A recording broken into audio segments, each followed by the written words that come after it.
एकीकडे कोरोनाची दुसरी लाट, त्यात वाढत जाणारी रुग्णसंख्या, मृतांची संख्या आणि त्यामुळे लागलेलं लॉकडाऊन, तर दुसऱ्या बाजूला लॉकडाऊनमुळे छोट्या मोठ्या व्यापाऱ्यांवर आलेलं गंडांतर, अर्थव्यवस्थेवर झालेला परिणाम, ठप्प झालेले व्यवहार।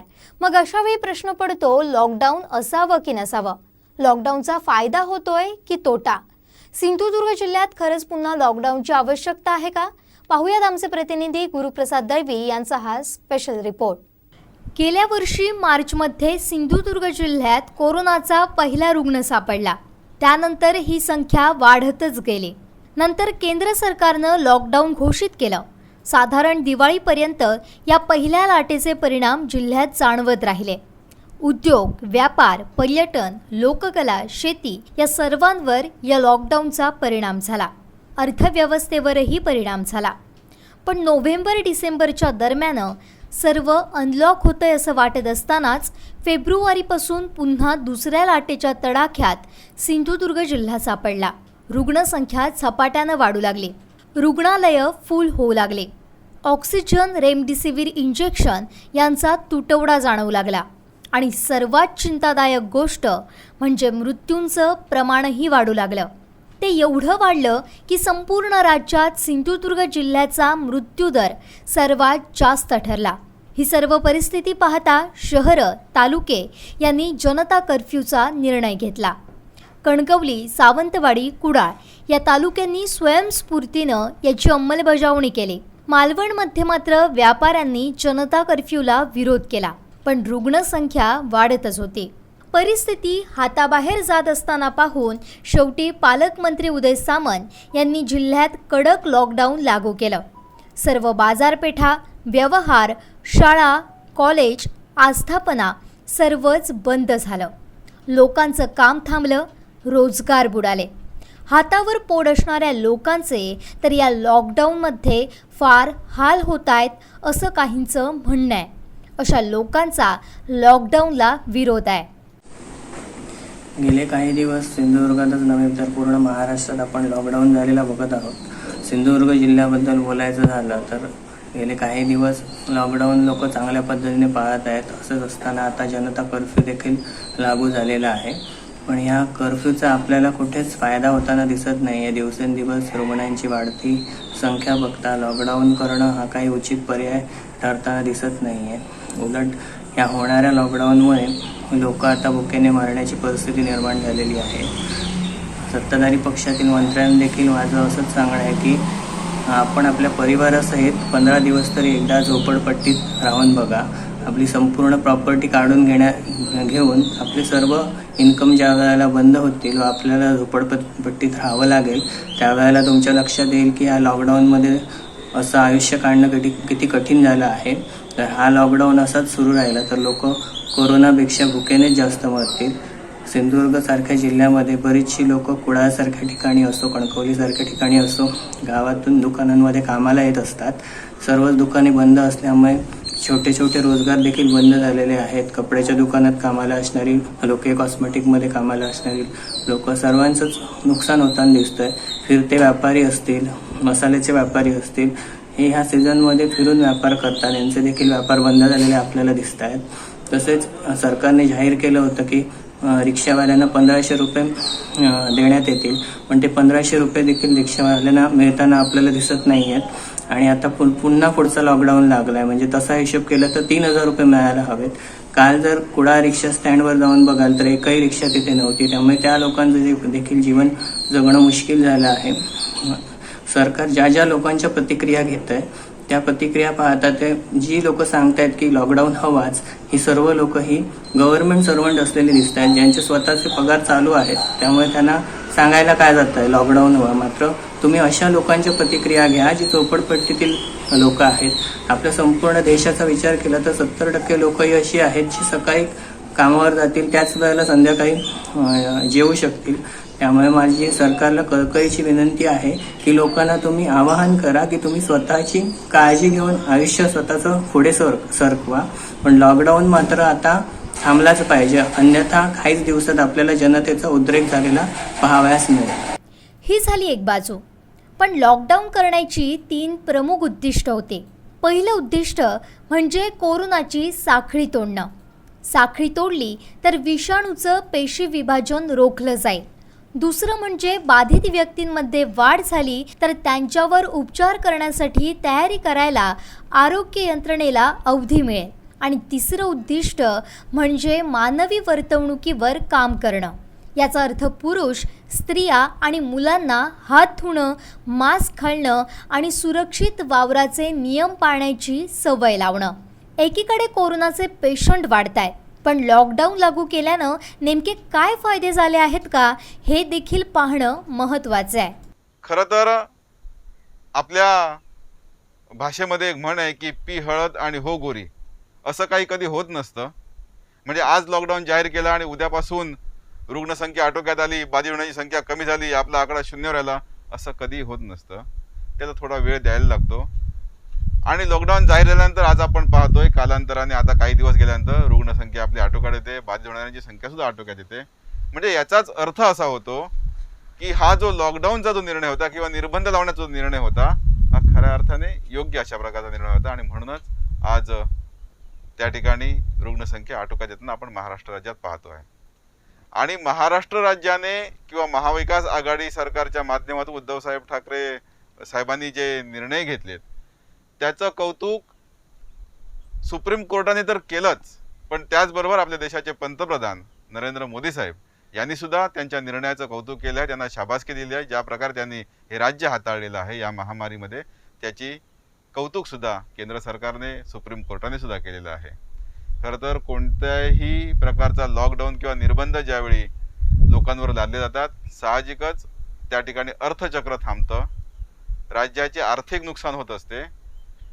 पण या सरकारने त्या नुकसानीचा विचार केला नाही, आपलं आर्थिक नुकसान होतं याचा विचार केला नाही, तर लोकांचे जीव महत्त्वाचे आहेत, त्यांचे प्राण वाचले पाहिजेत हे महत्त्वाचे, आणि हे प्राधान्य देऊन या सरकारने काम केलेलं आहे.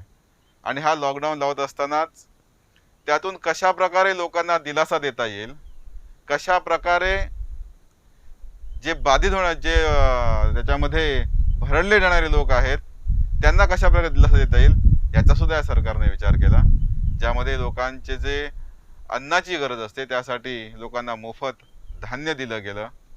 त्याच्यानंतर ज्यांचे रोजगार प्रत्यक्षरित्या थांबणारे होते किंवा जे त्यांच्या रोजगारावर गदा येणारी होती त्यांच्यासाठी सुद्धा आर्थिक मदत दिली गेली आहे. ज्यामध्ये रिक्षावाले असतील, त्याच्यानंतर इमारत बांधकाम कामगार असतील, या सर्वांना रोख स्वरूपात आर्थिक मदत त्यांच्या खात्यामध्ये जमा केली आणि ती जमा झालेली सुद्धा आहे.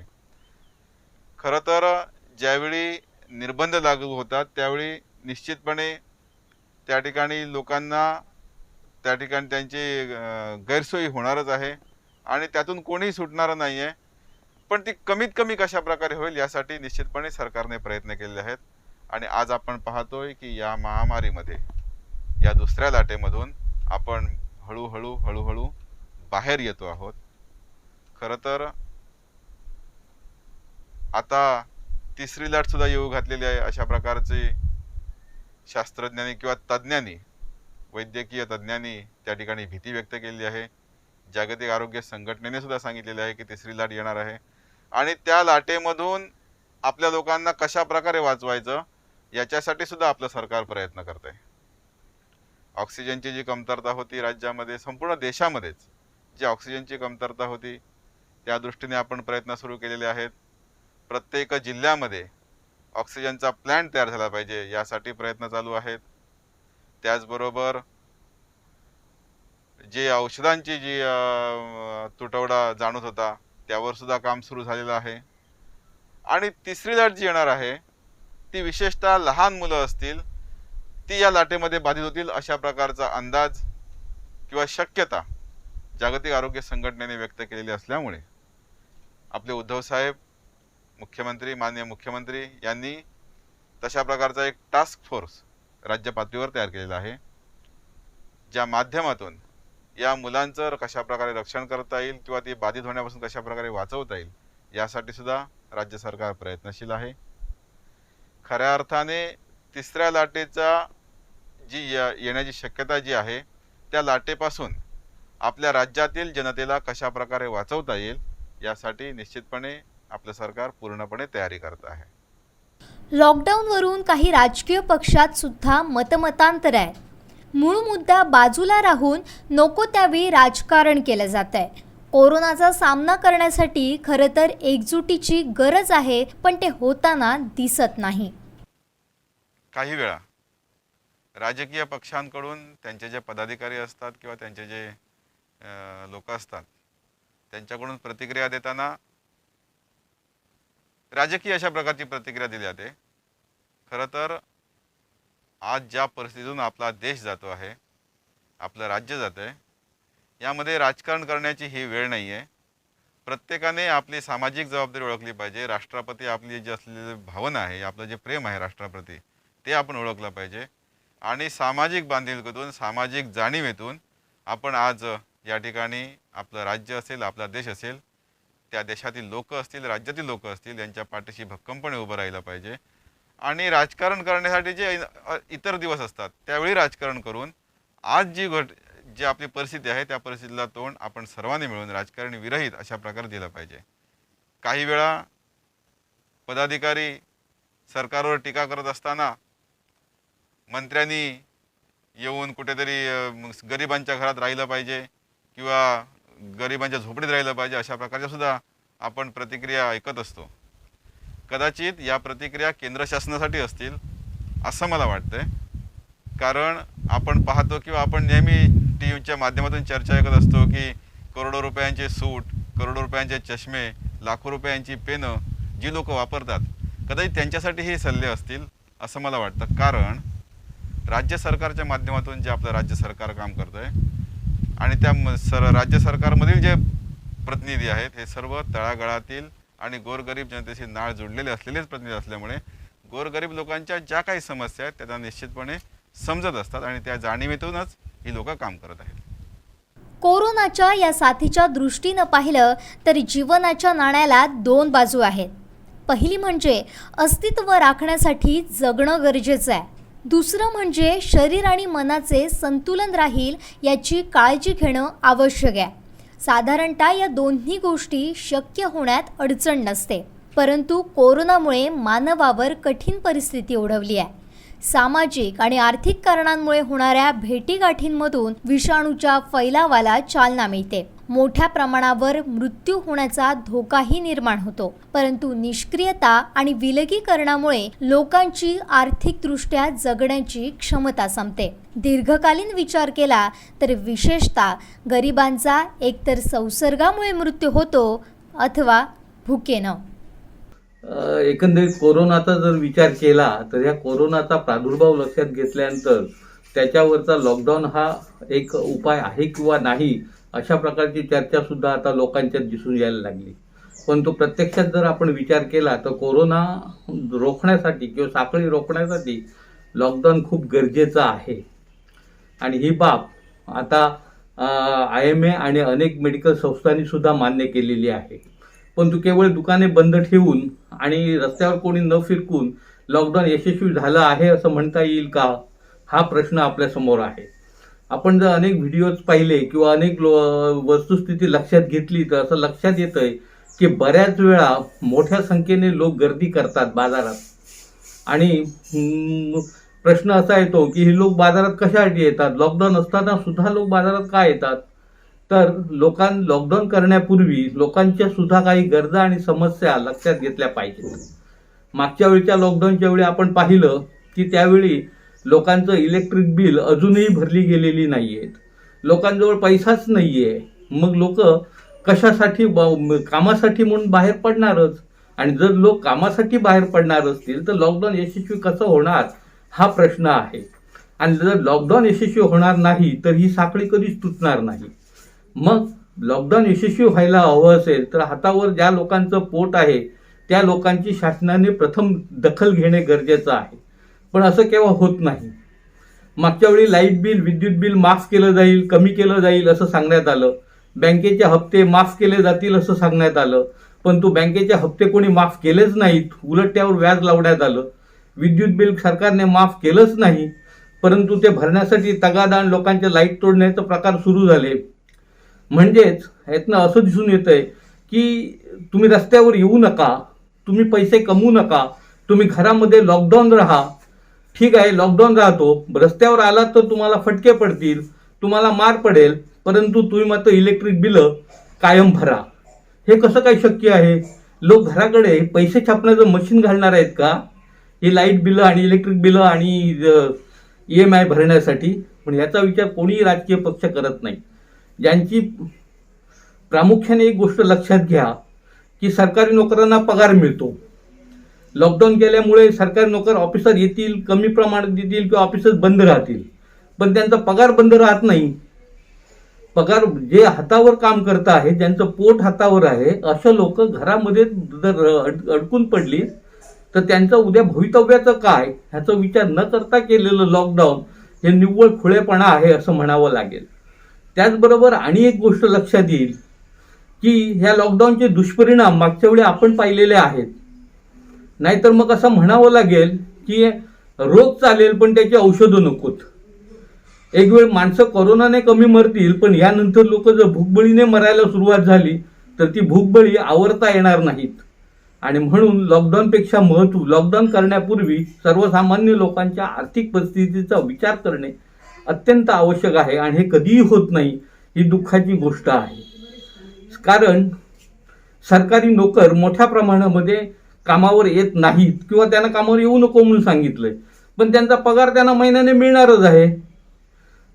आज अशी वस्तुस्थिती खूप अभावाने आढळते की जे मंत्री आहेत, जे खासदार आहेत, त्यांनी एकंदरीत आपल्या वर्षाचा पगार, आपल्या महिन्याचा पगार जर देऊन टाकला, शासनाजवळ जर जमा केला तर तो मोठा पैसा जमू शकेल. पण तो तसं दिसत नाहीये. निवडून आलेल्या प्रत्येकाला आपला पगार हवा आहे, सरकारी नोकरांना आपला पगार हवा आहे, सगळ्यांनाच पैसे हवे आहेत. फक्त पैसे मिळणार नाहीत ते गरीब माणसाला, आणि जर गरीब माणूस रस्त्यावर आला पैशासाठी तर त्याला फटके पडणार आहेत. आणि उद्या सगळी बिलं, कोणीही बिल माफ करणार नाहीयेत, सगळे पैसे आणि सगळे व्याजासहित लोकांना भरावे लागणार आहे. ही गोष्ट दुःखाची आहे. दर्शक हो, खरंच आपण एकंदरीत जे आता पाहिलंय ते लॉकडाऊन, खरोखर या सिंधुदुर्ग जिल्ह्यामध्ये लॉकडाऊनची गरज आहे का, आणि जर ती असेल तर त्याचा नेमका काय फायदा आहे आणि काय तोटा आहे. आपल्यावर काही तज्ज्ञ माणसं आज आपल्या समोर येत होती. एक म्हणजे जे जिल्ह्याचे आपल्या ॲडव्होकेट राजीव बिले वकील आपल्यासोबत होते. त्यांनी आपली बाजू मांडली की त्यांनी सांगितले वस्तुस्थिती काय आणि काय केलं तर काय होऊ शकतं याचं त्यांनी सांगितलंय. दुसरे होते ते शिवसेनेचे गटनेते नागेंद्र परब आपल्यासोबत होते. ते असं म्हणतायत की सरकारने जे काही केलेलं आहे ते योग्य आहे असं म्हणतायत. आणि आपल्यासोबत जे तिसरे होते ते श्रावण शिरसाट म्हणून होते.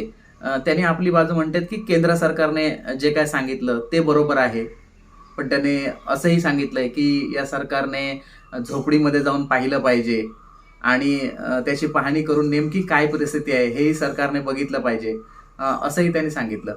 खरं तर सांगायचं झालं ना तर या सिंधुदुर्ग जिल्ह्यामध्ये जिल्ह्याच्या जिल्हाधिकारी के मंजुलक्ष्मी मॅडम यांनी अगदी सुरुवातीला कोविड ज्यावेळी सुरू झाला त्यावेळी मात्र आदर्शवत काम केलंय त्यांनी. आणि हे आपण स्वतःच्या नजरेने पाहिलंय की प्रशासन कसं काम करतं, कशा पद्धतीने काम पाहतं हे आपण पाहिलं. पण मला एक गोष्ट सांगावीशी वाटते की खरोखरच याच्यामध्ये लोकप्रतिनिधी कमी पडतायत का, प्रशासन कमी पडतंय का, सरकार कुठे दुर्लक्ष होतोय का सरकारचा, या प्रश्नाचा नेमका आपण शोधत होतो. आणि ते जे नेमकं उत्तर काय आहे ते आज आपल्याला मिळालेलं आहे आणि या संदर्भात आपण यांच्याशी चर्चा केलेली आहे. कॅमेरामन हर्षलसह गुरुप्रसाद दळवी, सिंधुदुर्ग लाईव्ह, सिंधुदुर्ग नगरी. पहिलं अपडेट आणि पहिल्या बातमीसाठी सबस्क्राईब करा कोकणचं नंबर 1 महा चॅनल सिंधुदुर्ग लाईव्ह. लाईक करा, शेअर करा आणि हो, बेल आयकॉनला क्लिक करायला विसरू नका.